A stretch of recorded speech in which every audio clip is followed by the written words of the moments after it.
Thank you so much, Mr. Speaker.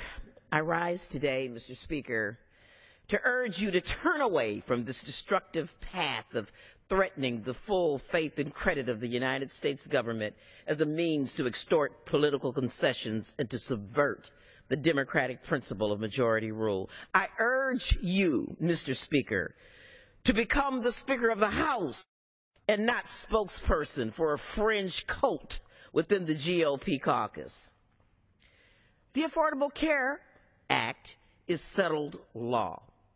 In fact, the negotiation for any change to the Affordable Care Act is possible and perhaps even desirable under so-called regular order. And that goes for the other ransom demands that the GOP has made. Now, of course, the reason for this crisis, the shutdown of the government and the debt crisis, has now shifted from repealing or delaying Obamacare to vague demands from negotiations. We've seen a laundry list, Mr. Speaker, of other so-called demands. Approval of the Keystone Pipeline, concessions on payments to Social Security, Medicare, and Medicaid, tort reform, repeal of job-killing regulations, that is, protections for clean air and clean water. The latest demand is Republicans passed a bill to create a super-duper committee that includes instructions that the committee can only resolve our budget crisis by considering spending cuts and entitlement cuts, but no new revenue. In other words, Mr. Speaker, you don't really want to negotiate. It's as if it's just obvious from your words and deeds, Mr. Speaker, since you, Mr. Speaker, have blocked negotiations 18 times over the past year. Mr. Speaker, you are putting the country through this shut-her-down theater that you called for in the last campaign, in the last cycle. A nuclear weapon is how Warren Buffett characterized failure to raise the debt ceiling. Let me say that again.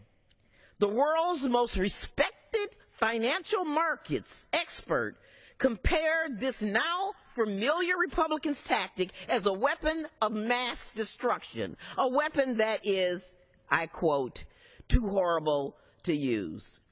Let me quote Yalman Anaran at Bloomberg, quote, failure by the world's largest borrower to pay its debt, unprecedented in modern history, will devastate stock markets from Brazil to Zurich, halt the $5 trillion lending mechanism for investors who rely on Treasury, blow up borrowing costs for billions of people and companies, ravage the dollar, and throw U.S. and world economies into a recession that would likely become a depression.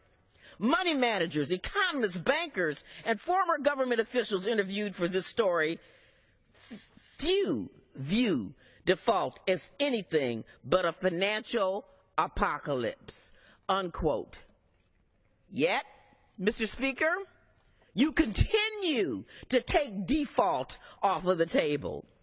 Meanwhile, even the discussion of default is driving up borrowing costs for the U.S. as investors demand higher yields to buy short-term U.S. Treasury bonds.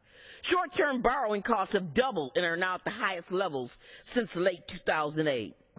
Heaven help us if you, Mr. Speaker, actually drive the U.S. into default. Think about this. The $12 trillion of outstanding government debt is 23 times the $517 billion Lehman owed when its bankruptcy sparked the 2008 financial crisis.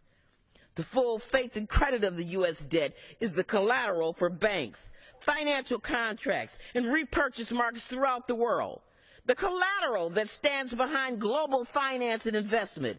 It is why we are the world's reserve currency. Any default of the U.S. will have very real and extremely serious consequences and trigger a self-inflicted global financial crisis.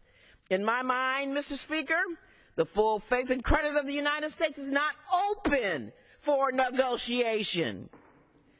I urge my colleagues to cease using the debt ceiling and economic calamity as a political tool and vote for a clean CR and debt limit bill. Thank you, Mr. Speaker, and I yield back the balance of my time.